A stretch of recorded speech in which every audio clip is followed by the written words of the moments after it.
podcast. My name is Rod Van Blake, author of the Ancient Illumination series as well as the Yambani Chronicles, and I am joined once again by Andrea Rose Washington. Hello. She is the author of Adalithia, Elendil, and Almond Tree's Magic. There will be links to everybody's stuff in the description of this episode of this podcast if you're interested in our books and art. We are also joined by Jocelyn Short. Hello. She is a graphic artist and illustrator, concept artist. She does Bearers is a comic that she's working on currently, and we are all tensely awaiting the arrival of her stories. Thank you both for joining us again. Today we are going to talk the Netflix movie They Clone Tyrone, which Andrea suggested for us to discuss, which is an interesting creation. Got a lot of genres kind of just mixed all in the pot here. Mhm. You got It like was great. black exploitation, ghetto mystery, conspiracy, comedy. Yes. hmm What's Yes. going on, Blueberry Bean? It's a weird take with starring John Boyega, Jamie Foxx, and Teyonah Parris, which we've seen in a bunch of other things. What did you guys think of this? I thought it was great. I thought it was so good. I thought everybody was good in it. Um, it was really good to see Jamie Foxx doing stuff again. Um, just it was so exciting, and like there were parts I wanted to cry because I was just like, I was like, oh man, stuff's hitting, stuff's hitting. But I loved it. It was truly fabulous. I absolutely positively love this movie. It is officially a cult classic within my household. And by household I mean me.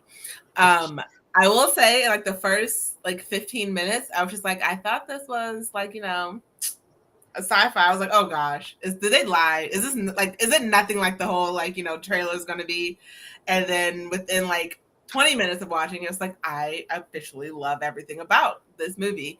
It was like you said, Rod, it was comedy, it was conspiracy theorists, it was true conspiracy theorists though, it was mystery, it was friendship, it was learning, it's like a coming of age story of accepting yourself, and then also it's just sort of like self-hatred. There's so much wrapped up in this story, and it's very rare for a movie to hit all these different points and sort of do it in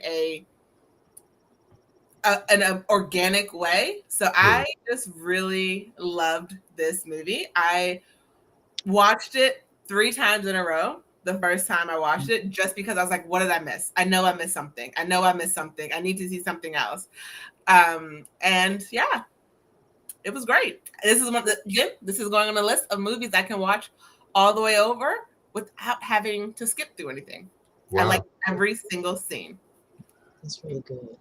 Hey, Blueberry Bean, lurk along. We don't mind lurkers that come check us out. We appreciate you taking the time out of your day. Yeah, this was like a ghetto Scooby-Doo with a pimp, dope boy, and a hooker. It's basically what this ended up being when they were going down the rabbit hole. Spoiler alert, I already said that before, but spoiler alert, if you haven't seen They Clone Tyrone, you need to go check it out on Netflix. It's a very good movie, and we're talking about it, giving our thoughts.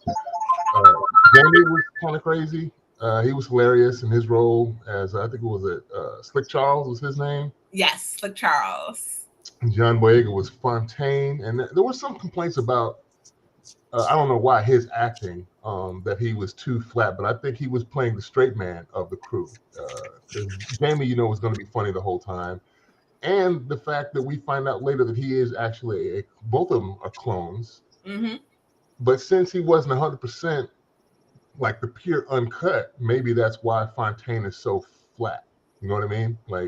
Yeah, and I feel like it's because he was made to be a stereotypical guy who wants nothing else. Yeah. He doesn't want to leave the neighborhood. He only cares about the things that he cares about.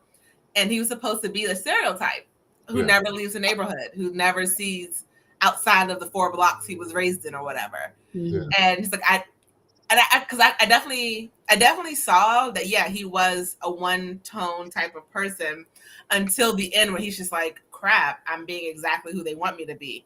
So it's like he played into the stereotype that he was supposed to be.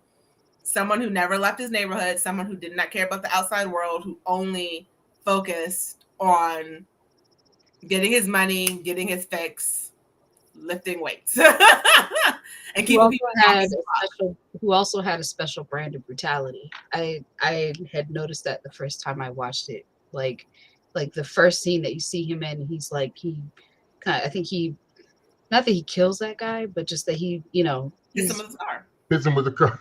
Yeah. You know, with and it's child in the car. Yeah. So, you know, so it's just a particular brand of hard that he operates in. Yeah. Yeah. How surprised were you guys? As surprised as I was when Kiefer Sutherland popped up? So they had some great cameos, like quick little cameos. Even they had like speaking roles. And I was not expecting him to show up the way that he did. I was expecting there to be someone like him in charge of everything. Yeah. But I definitely wasn't expecting that actor to show up. I was like, oh, so they have money for this one. They pulled in some great people. I really liked his... It's always interesting to see a character play someone so rude so well. Because it's like, where are you pulling that, like... Where are you pulling from that well? Where is that well within you to be this person? Makes me always like side eye them, but at the same time, like, you did such a good job. I hate you so much because you did such a good job. Yeah. Well, I think everybody's probably at least at one point in their life seen somebody that rude, so they can kind of emulate what they've seen. Mm-hmm. Not necessarily that's innate within them, but everybody's seen some jerks in their time, I believe. Well, it reminds me of this behind the scenes from SNL, where this guy had to play a racist character, and he was a white guy, and he was like apologizing to all of his like castmates, like, I'm so sorry, you know I love you, and then like went into the whole racist tirade he was supposed to do, and like everyone was giving him a hard time, like, so where did that come from? Huh? Yeah. And that just like when I see that scene with him, I'm just like, huh, Keith, where did that come from, huh? Yeah, I can see how that be awkward, especially working with a bunch of comedians who are going to key in on that. Like, that rolled up the tongue mighty comfortably right there. We didn't have to coach you on that one. Like, yeah. I also love Yo-Yo. I loved her character in the sense that she was almost like the brains almost of the operation. She was not really like not all the way through, but for most of it, she was just like, we got to Nancy Drew this. We got to figure out what's going on. Like, she was ready to go to the newspaper about it. She was not going to. She was the only one who was truly at risk, and she did not care. She was like, this is wrong. This is completely wrong. What they're doing to our neighborhood, what they're doing to you guys is completely wrong. We need to stop it. And when Jamie's character and when Slick Charles and Fontaine were both just like, whatever, they win, washing our hands of this, she was like, no, even though she was the one that was quote unquote expendable. It's very interesting because I think her character was like the first of the trio to like at least vocalize that she saw something else for herself, like for her future. You know, she was talking about how she wanted to be an astronaut and stuff like that. She wanted to go to Memphis and get out of where they were from. Right. Yeah. I think she was the first person to kind of vocalize, like, yeah, I had dreams of that, you know, when I was a kid. And I don't think any, like the other two, I don't think they had that, you know, but she had, no. Yeah. So it makes sense that she was the one who was like first willing to bust the whole thing wide open, you know, and be the woman with the plan. So, and I will say, though, the one part where I was like, honey, what are you doing? When she walked up in the full trench coat, the hat over the wig, like, honey, I will say this is the one thing where Slick Charles was correct. They're not going to notice anything if they expect to see it. Like, you should have been a little bit more hiding in plain sight. Yes, hiding in plain sight. Because now you're sticking out like a sore thumb. Who in the ghetto walks around in a trench coat and a hat on over their wig, over their big old wig, honey. What are we doing? What, like, you've made so many smart decisions so much. You were the voice of reason, like, hey, we need to hide. Hey, we need to get out of here. We're outnumbered. We need to go tell people. We need to get the neighborhood involved. And then you go do that. You stick out and you do it in the broad daylight. Mm-hmm. Broad daylight, honey. Like that, you had so many wins, but I need you to take this L. when stories do stuff like that, where it's like I'm never sure if it's like yeah, her character is kind of a cartoon, you know, so like it kind of makes sense that she would do this, but like, does it actually make sense for the story, or is it, you know, like, was this actually part of the story for her to do this, like, but it didn't seem like she meant to get caught, you know? So stuff like that happens. I'm like, are they doing it just for humor's sake, character's sake, you know, or like for the story? Because to be honest, they could have just kidnapped her off the street because they said she was expendable. So like, I feel like we didn't need the scene of her trying to do that in that outfit. She could have just been walking down the street and they took her and found the package like her bag. They didn't have to wear the outfits. Like, come on, honey. Why are we role playing? What's going on? A lot of this, I think, wouldn't have been as funny, but it makes it funnier because all of it's so close to home when you get into kind of some of the control conspiracy theories, and kind of makes it almost dangerous because, you know, people that kind of go off the rail with conspiracy theories will see this. Some people gonna be like, see, I told you, they put it in the chicken, they put it in the hair relaxer, everything in control and all. It's like, come on, man. It's like, but things like this kind of, I'm like, okay, it's feasible. Some things you may say that are really crazy and out of control, but then sometimes because of things in this country have gone on like that, like the Tuskegee experiments and other things that the government has admitted to, then is this really that far of a stretch that they would be putting chemicals and everything? You think about the fluoride in our water and in certain places that have horrible water altogether.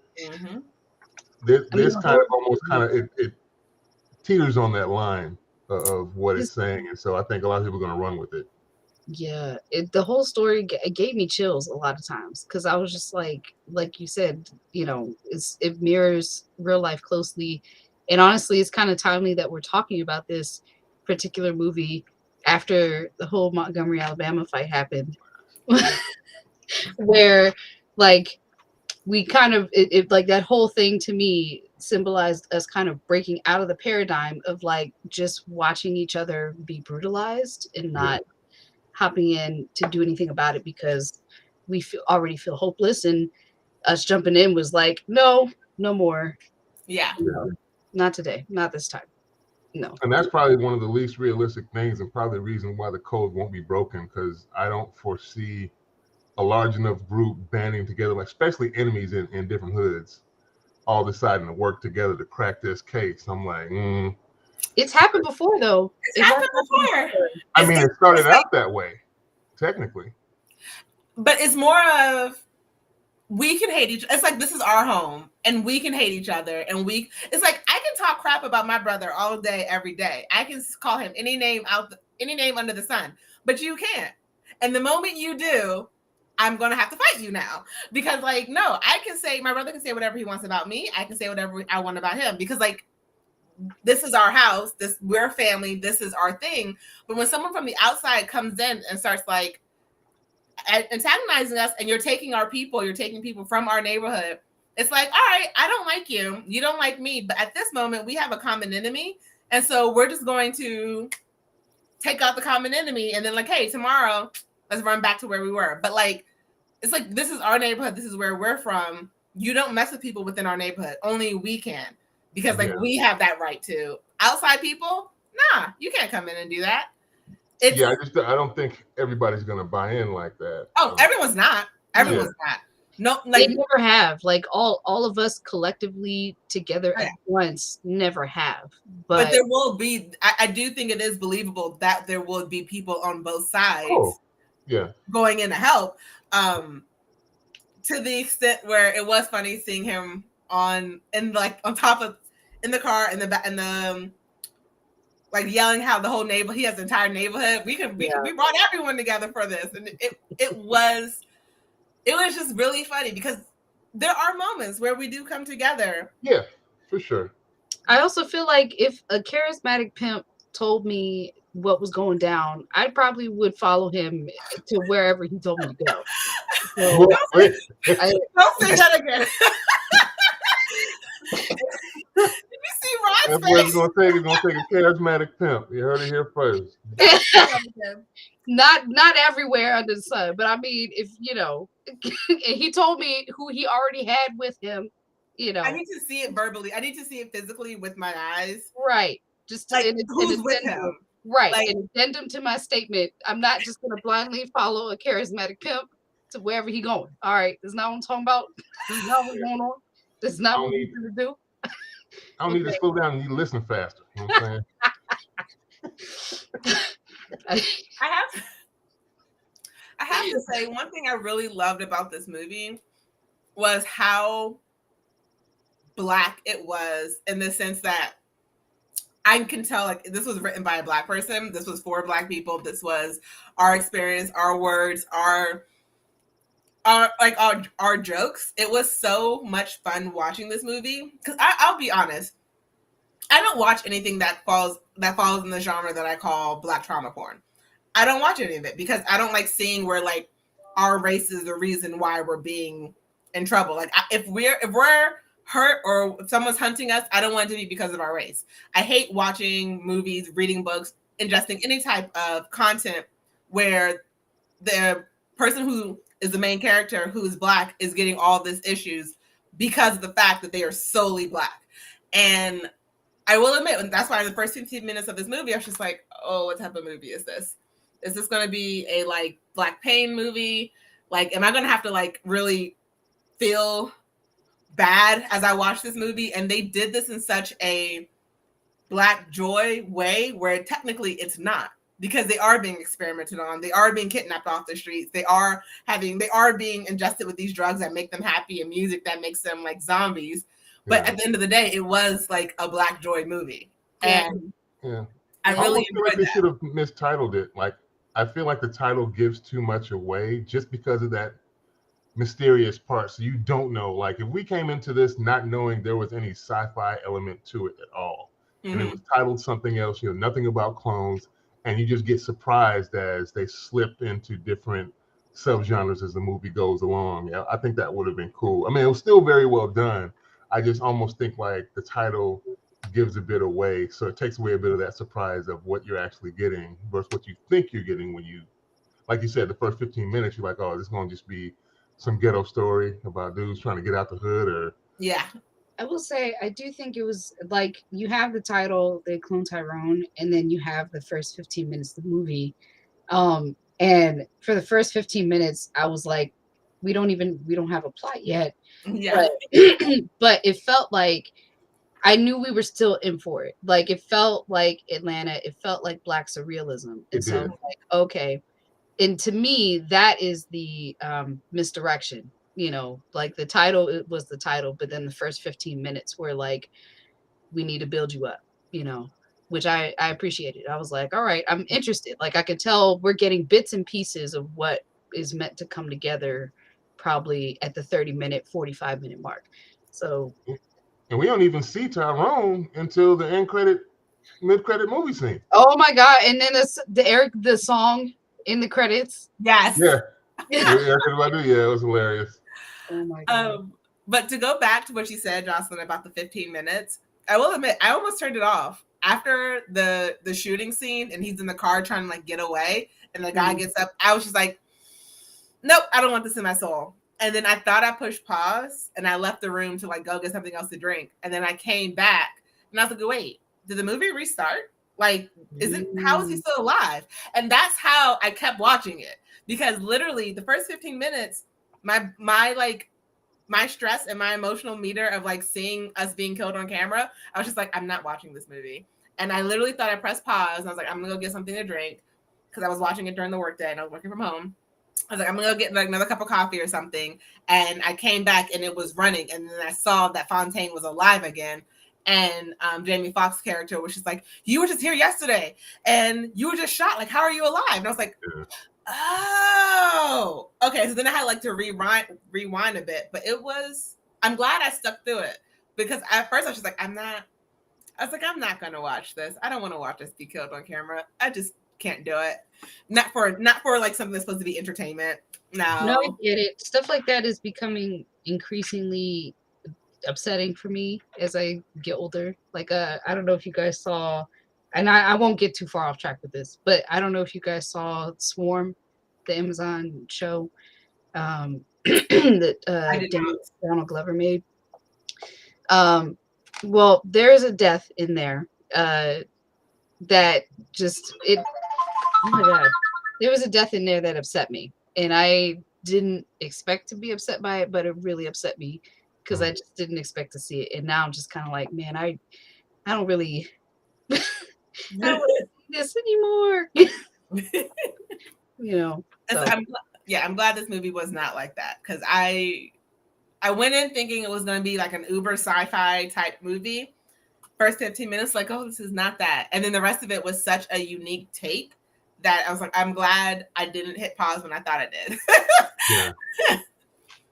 Yeah, so sometimes you get gems like that. I like that when they can kind of surprise you. It's not your everyday spacefaring sci-fi flick, but it's street level sci-fi in a particular hood that can be extrapolated out across, because they left this open for them to go and have this like ghetto Scooby-Doo capers, because they're going to Tennessee after. It drills into a lot of what's actually going on in society about how neighborhoods are controlled, and realistically, a lot of the people that live in neighborhoods don't control how the neighborhoods go, how the zoning laws are, what businesses can and can't be in there. So like a lot of people blame people that live in the ghettos for it being the ghetto, but they're not the ones that made the ghetto. Like, yeah, the part that like gave me, or one of the parts that gave me chills and like upset me was just like when the white guy came in and basically explained, you know, kind of what was going on, and that their neighborhood was the control for the great experiment that is America, for it to keep its kind of homeostasis. And I was just like, yeah, the neighborhood was kind of controlled, but I also thought Fontaine, otherwise Tyrone, that was part of the control, because he was, and probably Jamie Foxx's character too, because there were two of the control items that remained the same, variables that were the same in various hoods across the way, but doing similar things. Like, I think it started in their neighborhood where they were, and then they just spread it across the country. I didn't get the monologue with John Boyega's older version, where he was talking about assimilation is better than annihilation. He was just going to make everybody white. And I was like... So that... I may have misspoke earlier. That's probably the only part I fast forward through now. You did? You fast forward? After I watched it the first time, that probably is the point. I think I've like erased it from my brain because I just don't listen to that character speak anymore. I like focus on what Fontaine is saying in that scene. After that, the first time I watched it, that was representing like, please don't hate me for saying this, people, but like the community of us that hate ourselves for being Black, or who will always find fault with Black actions, even if we're not the ones who caused it, even if we're just defending ourselves. And you see this with the Montgomery Brawl, and people are like, oh, I can't believe those people acted like that. They saw one man getting jumped. Like, what did you expect them to do? And like his response, older Tyrone's response, the older guy, Chester, I think his name was. He was like self-hating instead of trying to make a change just how people view Black people. Instead of saying, hey, my brother shouldn't have been killed over a freaking candy bar, he's almost blaming his brother for being Black and stealing a candy bar. Yeah.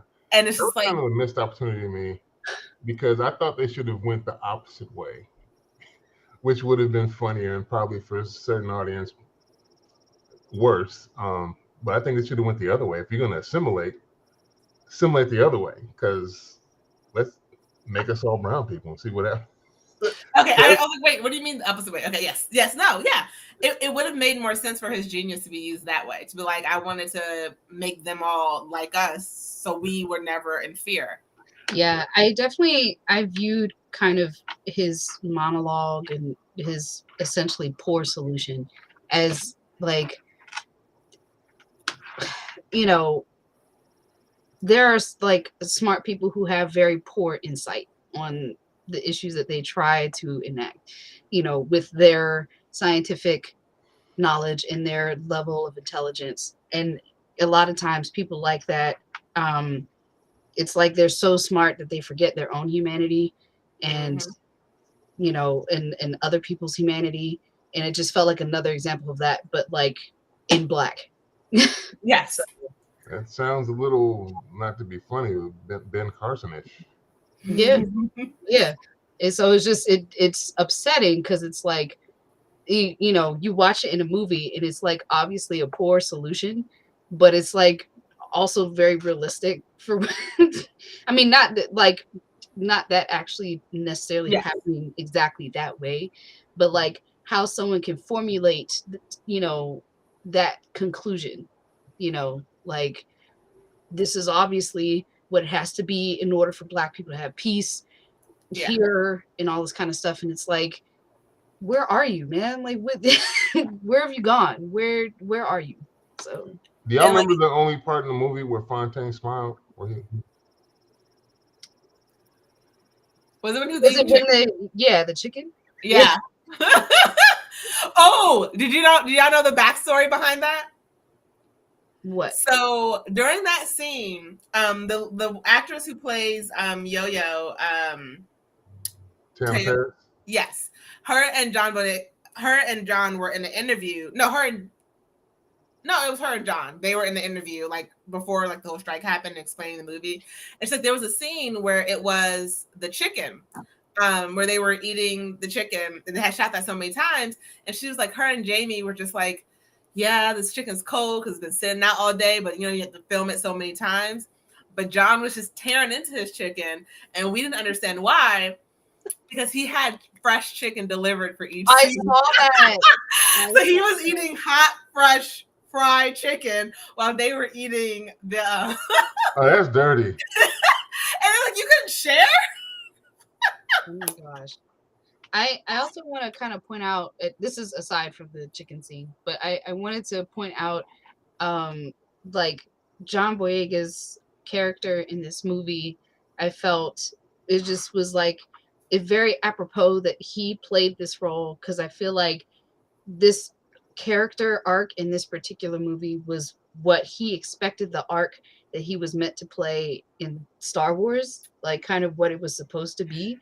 And I just felt like it was very apropos that this character that he played in this movie, he got to live that out. Reclaim himself, yeah. Mm-hmm. I do like I'm going to be super honest. I don't actually remember his character in Star Wars. That's okay. I mean, honestly, the whole thing was disappointing for everybody involved. Fans.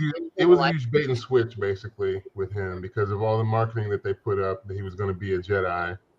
He was a stormtrooper gone bad, a stormtrooper that basically broke out of being a stormtrooper.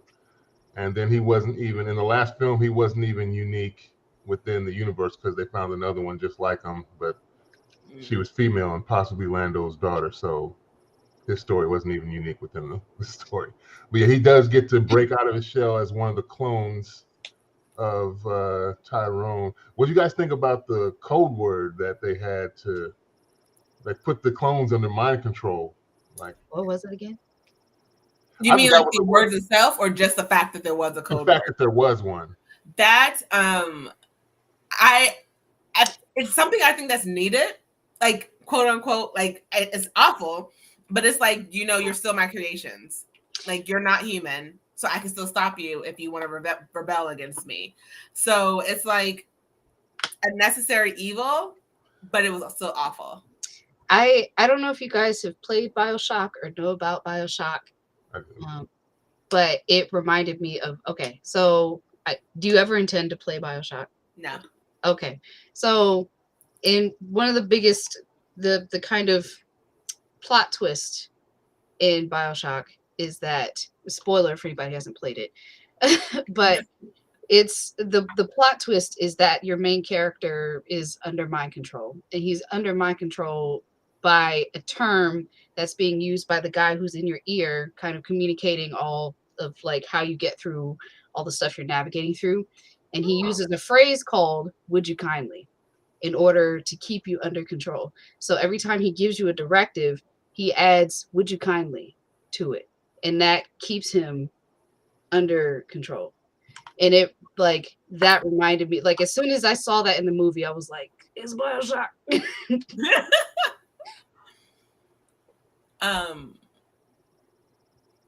Oh, I had a thought and I lost it. No. Oh, when they were in the church, I love Mr. Charles was just like, I haven't been in church in a while, but something does not seem right. Yeah, like this ain't the church I went to. I don't know what they're doing. We ain't do this at church. Wasn't that David Allen Greer? Yes. Yeah. And he was a clone too. Yeah. It was like all the black hot spots were actual entries into like the underground world. And so it's just like it's like they're going to get you no matter where you were. If you went to church, they were going to get you. If you were at the strip club, they were going to get you. When you're getting your hair done, they had the creamy crack. If you were at the liquor store, they were going to get you. The whole if you were listening to the radio, not in any of those places, they were going to have the radio control. They were going to get you. The whole thing was so upsetting because, like you, of course, like we've been saying, it mirrored real life, but so much so in the way where just like even the spaces that we create that are supposed to be for us in our sanctuaries have become characterized in not characterized, what's the word? That have been turned into caricatures, for other races and white people to access and infiltrate, and that made me very upset. I mean, it just was upsetting. This movie was inherently black. Like that's what it was. It was a story for us by us. And I feel like there's things in here. I feel like it would be entertained. Anyone who watches it will be entertained, but us as black people watching it, it was just more of just like, yeah, see, we're not all crazy. Like, is it to this extent? No. But like, is there stuff going on behind the scenes? Yes, absolutely. It was watching a movie and understanding every joke, every little side thing, seeing how it was throwing back to like how we were made to fight for entertainment for other people, how different music was controlling us, how rap music was like making us all fighting, and they would change the music and the guys would hug it out. Subliminal messages TVs. When they went underground and had those two brothers in there just fighting each other and switch it up, and they were like, "Oh, I'm like, whoa, so scary. I just didn't like it. I didn't like it. I mean, it was so good. I was just like, and that's someone who was a part of the Creamy Crack Nation, because she does not do her natural hair like that. Honestly. Seeing them like put the perm in and then their entire thought change, or like they become like dulled and like stop complaining about things that they have a right to complain about. It was like, are we going natural soon? That was hilarious, especially how Yo-Yo escapes when they don't recognize that's not her hair. She got a wig on. They're rubbing the creamy crack. Perfect. So perfect. Like, what? I forgot that one moment, and I was like, "No, yeah." I was like, "Oh, wait, that's." I know. I was so scared. I was like, "Oh, wait, that's the wig." And it's like our inside things that we know about each other. Even how we can't take anything serious. You had Fontaine's, one of his friends, sitting down there, feet up on the desk, calling people. "Oh yeah, we down here in the underground." Hey, pull up. And it's just like we don't take anything serious, but we take everything serious. It's like we can make a joke out of anything. But at the same time, it's like only we can do that. Like only we have like the ability to take something that is a very serious, very scary, very traumatic experience for some people, and just be like, people are selling chairs as like weapons. Now. Like we don't take anything serious, but at the same time, yes, we do. Yeah, I feel like that is precisely why Black people are directly magical. We are not camp. but we are able to take everything, every subject, and turn it into camp. And it's incredible. We are able to take trauma and tragedy and turn it into camp, like real hardcore stuff, and just turn it into nonsense. Find a way to laugh and just be like, what are we like? This was actually very traumatic and scary. What are we laughing about? We got problems. We got problems. We got to figure it out. But in the meantime, this is what we get. They clone Tyrone. You know what I'm saying? And I will say, go ahead, Ron. Go ahead. I will say, I did, even though the entire movie, I was like, why are they calling this Tyrone? Like, why did we clone Tyrone? Until we get to the very last scene, and then we see this other version of Fontaine, this name is Tyrone, and he has basically the same exact daily process. He tries to talk to his mom, who is not there, which that is a side conversation we will have in a moment about the mother. Non-existent mother. Yes. About hanging out with his friends, smoking. Like, he basically was having the same exact life of his clone from across the country. And they're watching the news story. It was great seeing the community come and rally around, which is what we always do. Our community always rallies around our people when we really need it. And it's like, oh, crap, you're a clone. And just to find out that you're a clone from watching a television show, from watching a news story, it's like, oh, they cloned Tyrone. And there's like, this entire movie was set up for this one line, for this one scene. It was meta. And I did like it, but at the same time, it's like, y'all made me wait this entire movie for this. But at the same time, the punchline. He even had the same wino that he poured a little bit out of his 40 out into a cup that was waiting outside the convenience store. Mm-hmm. And if you notice, the wino always has some, even though he was kind of crazy, he had something that there was some truth to everything he said. I loved him. I loved him. I loved his character in this movie. I love when any story has a character like that is meant to. Because it seemed like he was saying like some random stuff until I think Fontaine figured out that it actually had some pertinence to the things that the random stuff that he would just yell out, "Hey, young brother, the truth will set you free," and he'd say something crazy, and he'd be like, "Seems like it has nothing to do with anything that's going on," and then he started thinking about like, "Yo," he's like, "Oh, gee, what did you just say?" Mm-hmm. And then he repeated, he continued. So yeah, that was interesting. I have to say, the mom part broke me. That part broke me. Because like, it was after you're just told your life, you're just told you're a clone. You're told basically you're expendable. You're expensive, but we can just replace you with another one tomorrow. Like, you're a dime a dozen.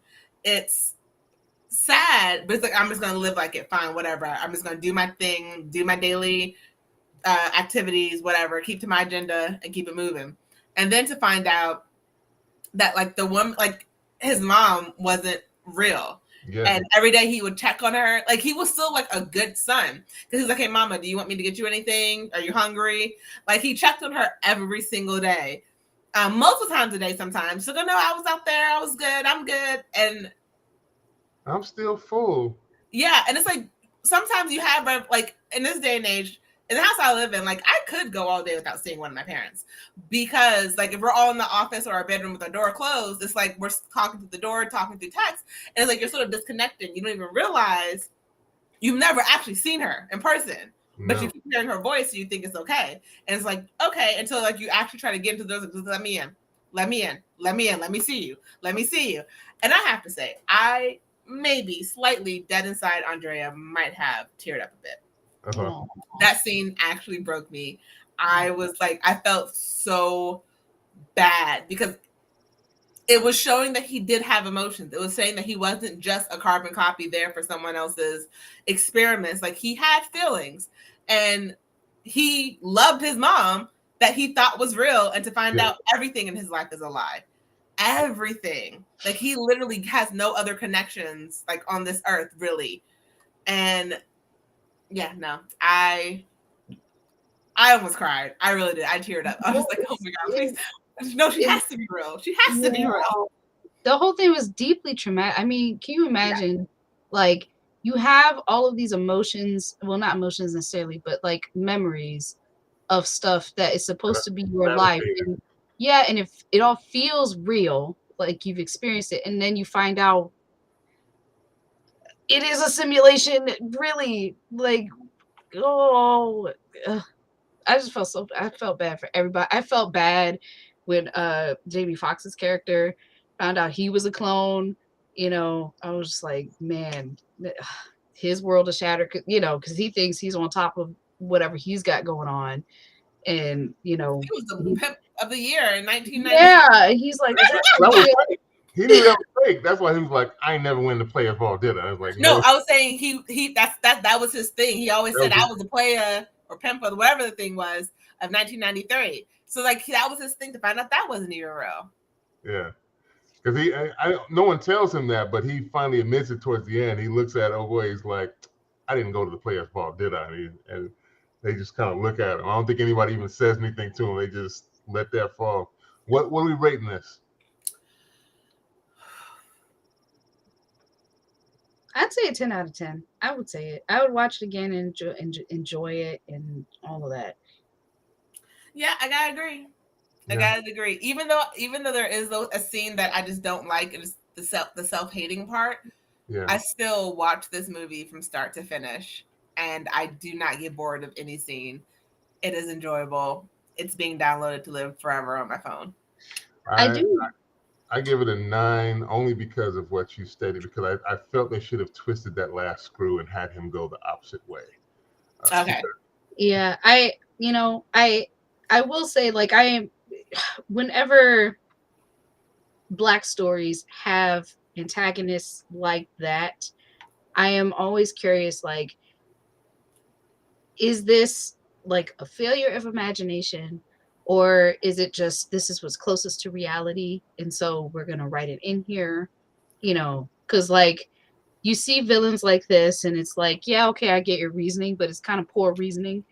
So it's just like, could we have done better here, you know? Or I just think it was safest not to go the opposite way, and maybe they weren't willing to risk the potential backlash they would have gotten from it. But I think it would have been something new. It would have been something a lot of us would have reveled in, and a lot of the opposite side would have been mad about. But hey, we've been dealing with this for however many years. That it's also not even a movie for them, so like they really could have took the chance.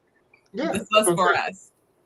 This was for us in every facet, and it's very rare for me, at least, because again, I don't like watching any type of black trauma. It's just can't do it. I almost couldn't watch the music video This Is America because I was like, I didn't want to see certain stuff. So like the fact that I enjoyed it so much, now that I understand like the whole pieces of it, I'm like, this was very shocking. And it was, I feel like the reason I'm giving it a 10, because even though I do agree it would have been more interesting if they had went the opposite direction, I feel like they showed so many different facets of a stereotypical or typical Black life, from us being at having our favorite food spots, having the ones who hate themselves for being Black, having the ones who are just like, we're never going to get out the hood, having the ones who want to aspire to do better. You have the people in the church who are just like, I'm trying to live holy. I want to be in my hair salon. So they show so many different facets of our lives, even though it was exaggerated in a lot of parts. I like that they showed all sides of us, not just one side, or not all, but they showed a lot of sides of us, not just one side. We all weren't the same carbon copy type of token best friend. Yeah, like we all grounded. It was grounded with just a touch of sensationalism enough to keep me interested, and the relatability of all the things kind of mixed in is what kind of kept me rolling through it.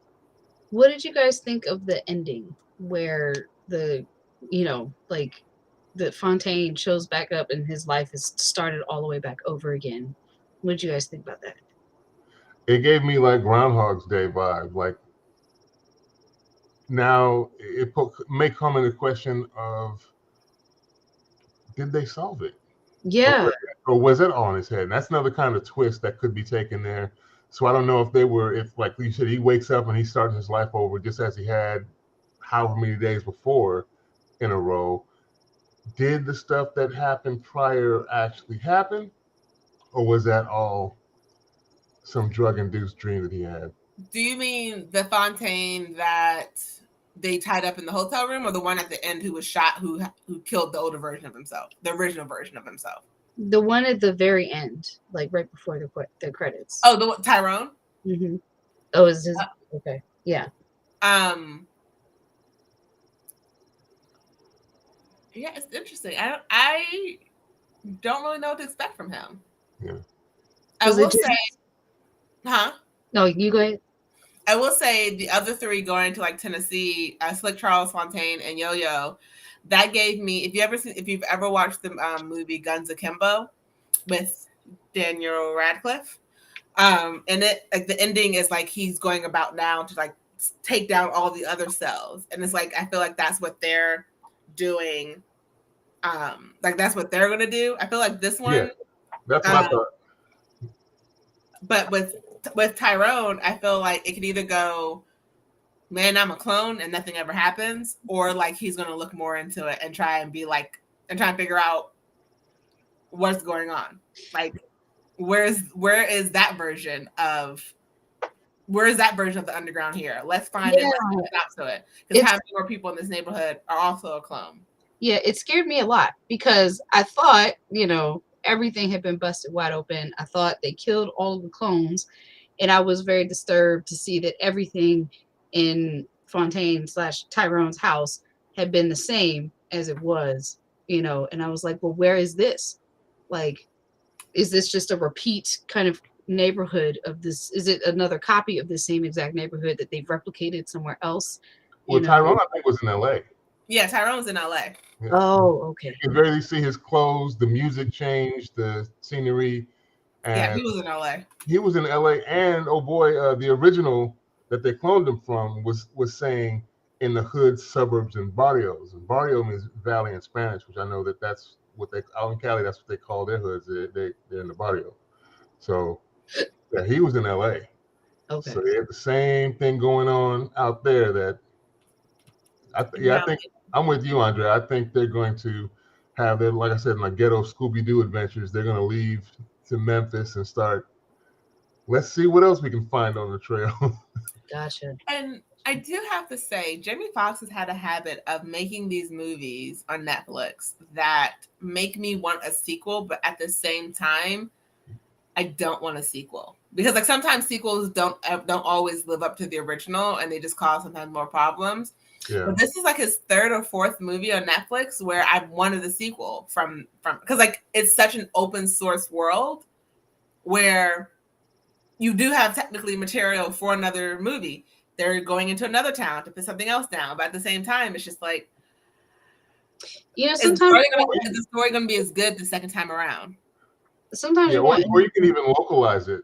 Like maybe we go to LA and we get with Tyrone and see how he comes out of the situation. But again, like you said, they're going to have to change it up enough where the viewers feel it's worth watching another one of these. Right. And how much different can you make it just because you change location? That's what I'm saying. Like sometimes you want interludes to movies instead of full sequels. Not even like a series. Sometimes you just like want one 30-minute thing that will give you some info for like a follow-up for this movie you just watched. Because like there's still potential for more stuff, but like is it enough for like a whole thing? Yeah. So. Or is it just set in the same universe? Because I will say, Jamie Foxx there's not many movies where I'm like, okay, cool, I'll take a sequel off of that. Because like, no, the story's sort of always wrapped up in a bow. And I prefer stories when it's not wrapped up in a bow because it does lend my imagination like, oh, what could happen? And these movies on Netflix with him have been a lot of open-ended movies where the initial issue is solved, but there's still issues and people out there who, hey, there's still a story that could be told on another continent in the same universe. So I would like to see something else from this universe. Maybe not the same three characters, but I would like to see what else happens. Maybe other people figure out they're cloned, and that it could be someone completely different than Tyrone, but it could be another character who was maybe in the first movie cloned in another one. So we'll see. Yeah, I mean, how you do it. I'm sorry. Go ahead. Go ahead.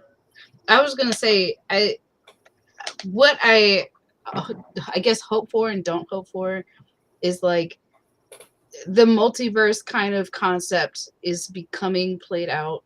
And so I kind of don't want it to go this way. Yeah. There's potential for it to go that way. I don't want it to go that way. So oh, you know, not multiverse. Definitely not multiverse. not multiverse, but like even a subset of multiverse, which is just like, you know, this kind of concept. Like, yeah, we've got clones, but they're in different locations. And so Yeah, it's kind of a mini. It's kind of already a mini multiverse. It's just different neighborhoods with the same. Because you have this, for whatever reason, we have like 4 or 5 casts of clones that we have in every like city where they had this experiment going, and they're trying to spread it to other parts of the country.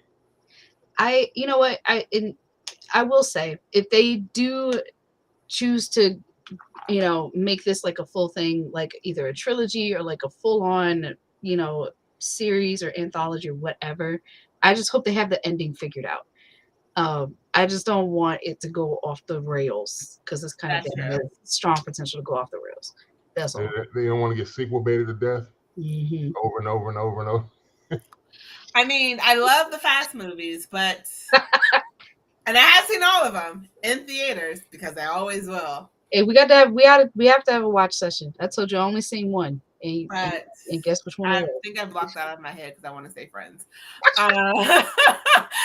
But like, yeah, I get it. Sometimes just like, look, you went to space. What else can you do? Yeah. Let this die. Not every book needs 8 books in the series. Sometimes 3 is enough. Just tell the story and it's over. Yeah. Well, thank you both for chopping it up with me about these things. Blueberry Bean and the other lurker that was on the live, we appreciate you taking the time out of your day to listen to us chop it up about these things. As I said, the Askari cast, you can find this podcast on Spotify. We need more followers on Spotify. And there will be links in the description for everybody here's website, so you can go check out our other creative endeavors in addition to us talking about these geeky things. We appreciate you, and we'll talk to you again next week. See ya.